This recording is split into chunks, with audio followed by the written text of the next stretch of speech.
From a small room deep inside the Richmond City Justice Center. I was at a lowest point mentally. I needed help. Under the watchful eye of armed deputies standing on the other side of shatterproof glass. Like, talking to me, you wouldn't believe me. But man, I have like the emotional control of a toddler. An accused killer tells his story. I used to punch on the wall till my knuckles bled. And take shots at the system that he says failed him. From the time I was a child to the time I was an adult, the 11 and a half years I spent in prison, nobody addressed my mental illness. Deverick Quan Gail may look familiar. We first introduced you to him back in February when he was arrested for the murder of a man named Davon Daniels in Richmond's Mosby Court neighborhood.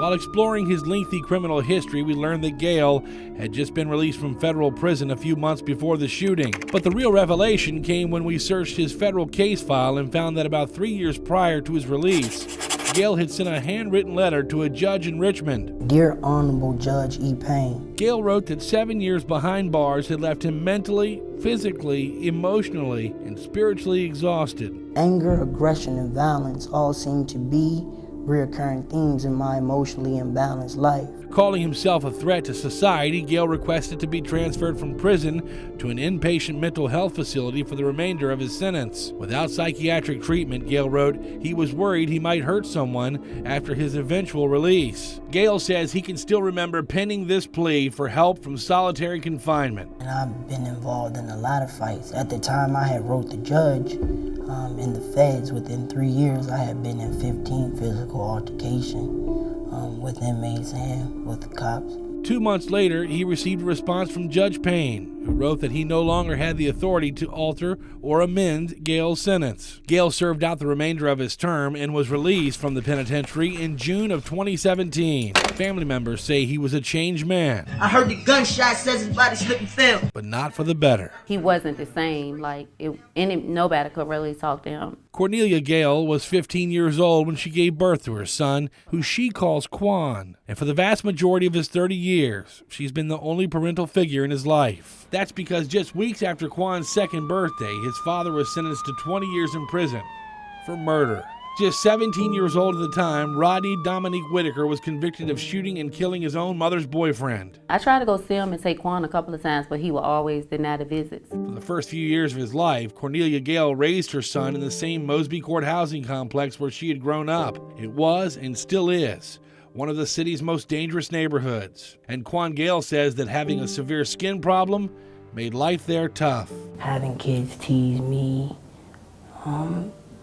beating on me, pushing me down in the grass and stuff like that.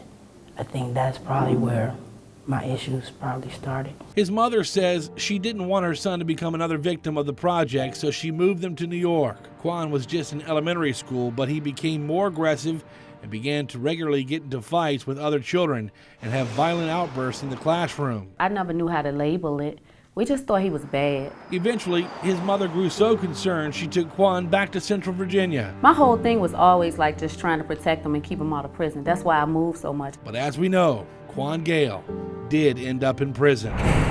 When he was 18, Quan Gail was sentenced to more than a decade in prison for a federal gun conviction and a probation violation. And during the course of his incarceration, he would have multiple run-ins with other inmates and guards. When I was in the state, I did, from the time I went to Lawrenceville to Red Onion, I would do 24 months in complete isolation. Andy says that time spent in the hole put the nail in his mental coffin. When you first go into isolation, it's so loud. From people banging and kicking on the door and yelling, you can't sleep. And then it becomes a point where you get used to the noise. And then the quietness of solitary confinement just starts to drive you crazy. Which is why Quan Gail says he wrote the letter to the judge, believing that serious psychiatric treatment was the only way he could be truly rehabilitated. Otherwise, he feared he would follow in his father's footsteps. When his dad went to prison, he lost his whole mind. People was calling me Dominique gone crazy. Did Quan Gail fall through the cracks of a broken system? Man bleeding, he medics calling ambulance. We know that after he was released from prison last year, he spent several months in a halfway house before moving in with a disabled relative. He says neither situation helped him get ready for life in the real world. In the halfway house, they didn't prepare you for finding a job.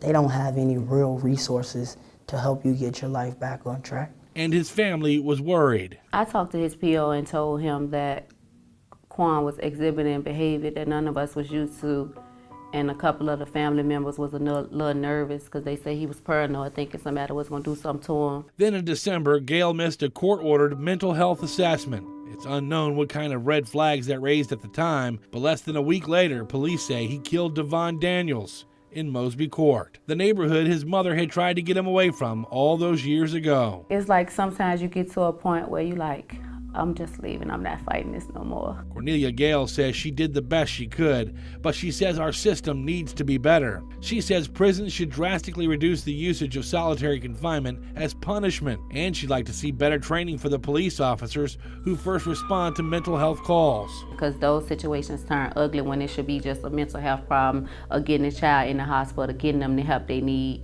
and getting them back home with the right medication. Quan Gail may end up spending the rest of his life behind bars. And if he's convicted of murder, many would argue that's exactly where he deserves to be. While he claims he's innocent, he does admit there were plenty of warning signs, and the writing was on the wall. From the prison to the judicial system, nobody listened to me. It's like they don't care. You see what I'm saying? Once they sentence you,